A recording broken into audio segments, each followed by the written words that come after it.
ওদেরই লাভ হয়েছে, আমাদের কিছু লাভ হয়। চুরি করে দেশটাকে শেষ করে ফেলেছে। আমাদের ছেলে পড়ে পড়ে কাজ করে পড়ে শিল্প আসেনি, লোকে এসেছিল তো দাঁড়িয়ে দিয়েছে। আজকে আমার মোদী সরকার আসছে, আমার মনে হচ্ছে যে আরো একটা দিন আসছে, মনে হচ্ছে আমাদের দিনটা আজকে ভালো না।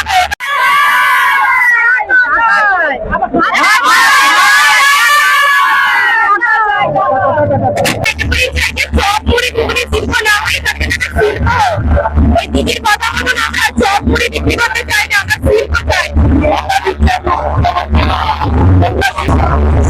এই শিমুরে যেখানে শিল্প হওয়ার কথা ছিল, আজকে সেখানে পরিসরে ফাঁকা মাঠ করা হয়েছে। এবং আজকের দিনে দাঁড়িয়ে এই শিমুরে মহিলারা কি চাইছেন, তারা কি বলছেন, তারা ভাতা চাইছেন নাকি তারা এরাচ্ছে শিমুরে হাত ধরে বামপন সরকার যে শিল্পের স্বপ্ন দেখেছিল সেই স্বপ্ন আবারও হাত ছাড়িয়ে দেবেন? কি বলবেন, কথা বলে দেবো।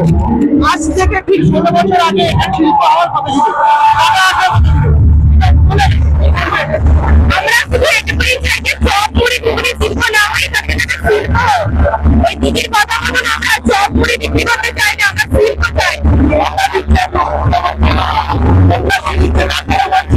তারপরেও বলবো কারণ উনি আমাদের টাকা নিয়ে আমাদেরকেই দিচ্ছেন, আমরা ভাতা চাই না, আমরা লক্ষ্মী ভান্ডার চাই না, আমরা শুধু চাই শিল্প। দিনের পর দিন ধরে জমিগুলো পড়ে যাচ্ছে। ওদেরই লাভ হয়েছে, আমাদের কিছু লাভ হয়। চুরি করে দেশটাকে শেষ করে ফেলেছে। আমাদের ছেলে পড়ে পড়ে কাজ করে পড়ে শিল্প আসেনি, লোকে এসেছিল তো দাঁড়িয়ে দিয়েছে। আজকে আমার মোদী সরকার আসছে, আমার মনে হচ্ছে যে আরো একটা দিন আসছে, মনে হচ্ছে আমাদের দিনটা আজকে ভালো না। আমাদের কি শিমুরে হাত ধরে পরিবর্তন করবে এই বাংলা?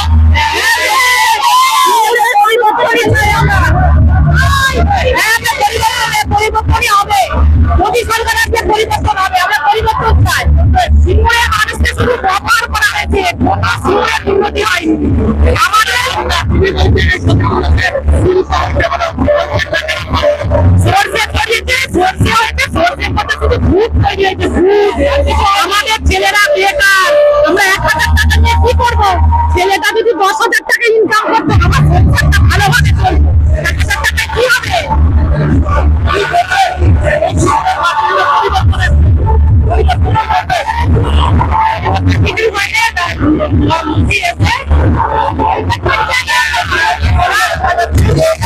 যেমনটা দেখা যাচ্ছে এই রাজ্যের যে মহিলারা অর্থাৎ এই যে শিমুর থেকে 2011 সালে পরিবর্তন দেখেছিল বাংলা, আবারও কিন্তু সেই পরিবর্তনের পথেই কিন্তু হাঁটছে এই শিমুর।